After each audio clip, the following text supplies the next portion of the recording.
file si former Manila Mayor Isko Moreno, gaano po ba kabigat yung magiging laban niyo po? Ako naman po kahit si Hook nga laban, basta may kalaban po, mabigat ang laban. Opo.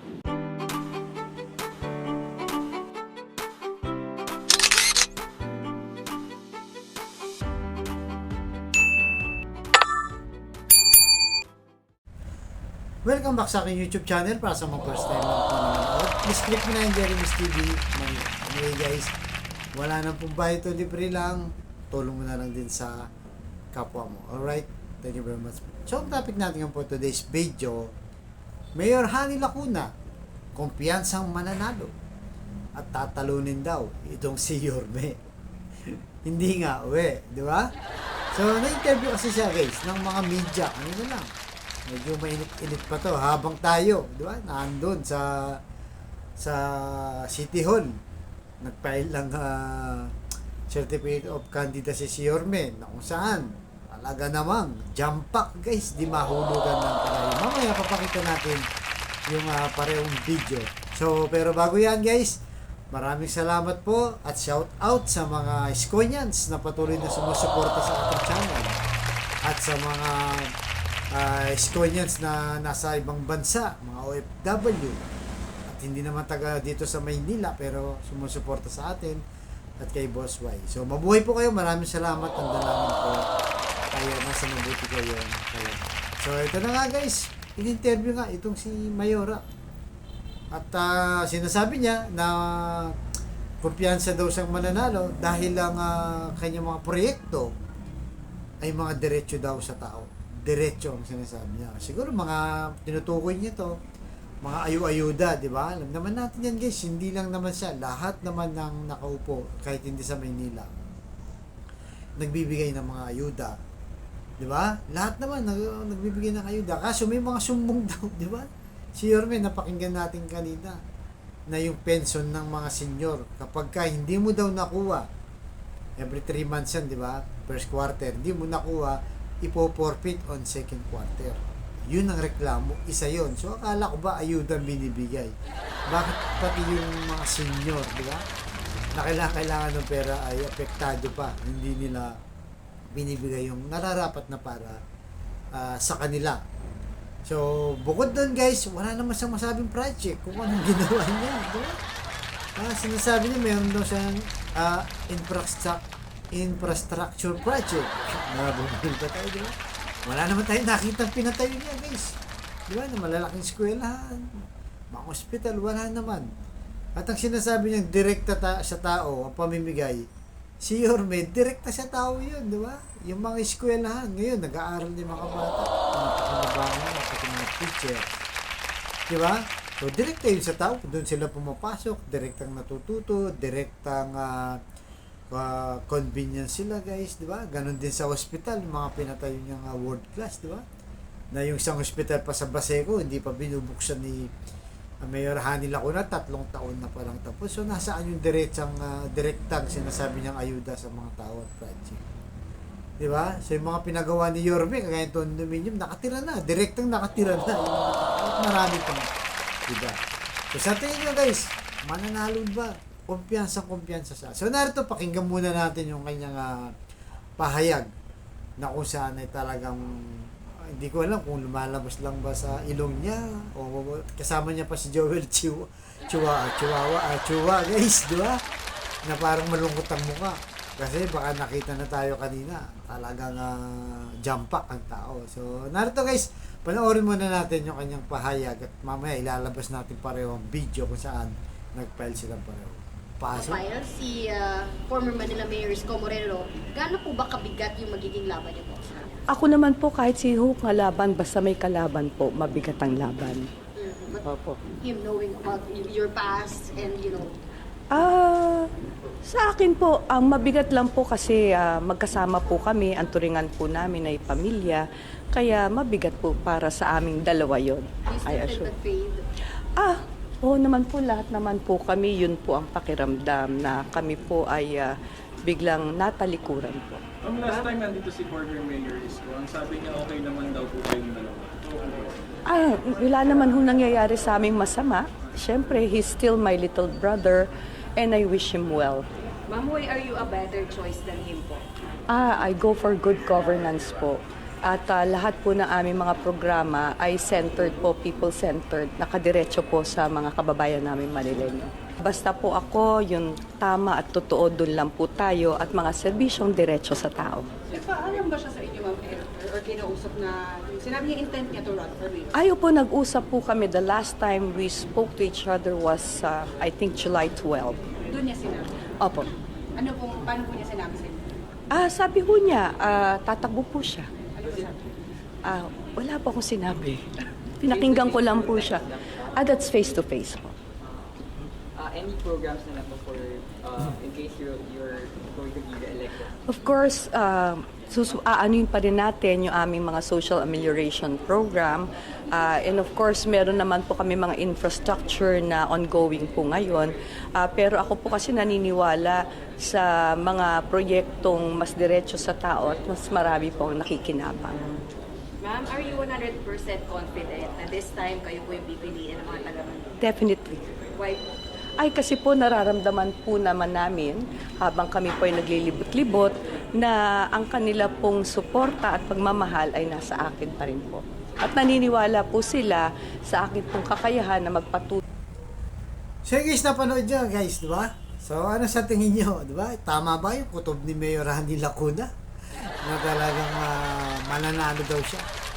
Dito kay Yorme, ang lakas ng ano guys, di ba? Yung kutob niya. Tignan natin, di ba? Tignan natin kung anong boses ng masa, pero dito pa lang sa video na papakita natin kung kailan na nag-file itong si Dr. Hani Lacuna o Mayor Hani Lacuna at itong si Yorme, kung anong diferensya guys. Tignan natin mula sa paglabas nila. Di ba? Itong si Hani Lacuna sa City Hall. Tayo doon sa Arceros, pero yung papasok na ng kartilya, yun na lang muna yung papakita natin. Alright guys, narito, panoorin natin mabuti. Right? Pasok.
Ay guys, ano? Sino panalo guys?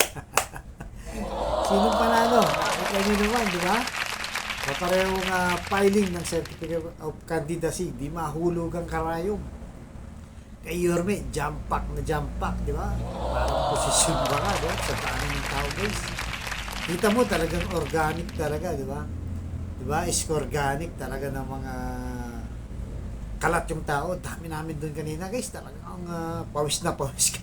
Halos hindi ka makahinga eh. Kaya nakita nyo naman yung video natin kanina, di ba? Talagang siya lumalabo pa, medyo malikot kasi nga sa dami ng tao hindi ka makapag-video ng maayos pag nandun ka. Kasi nandun ako mismo dun sa mga naglalakad kanina. Yung sa huli na lang, doon mo na lang makita na ang dami talagang tao at maayos mo. So kaya guys, anong masasabi nyo dito sa video na to? Kampante itong si Mayor Hani Lacuna. Sa tingin nyo guys, wala nang survey. Doon na lang, ito na lang. Sa pagpaano na lang ng certificate of candidacy. Siyempre, malinaw na malinaw yan guys. Malinaw pa yan. Sa sabaw ng buko. Panalo na tayo. Congrats na sa ating lahat. So, hanggang dito lamang po mga susunod ng vlog. Thank you very much. Manila! God first. Panalo na tayo guys. Panalo na.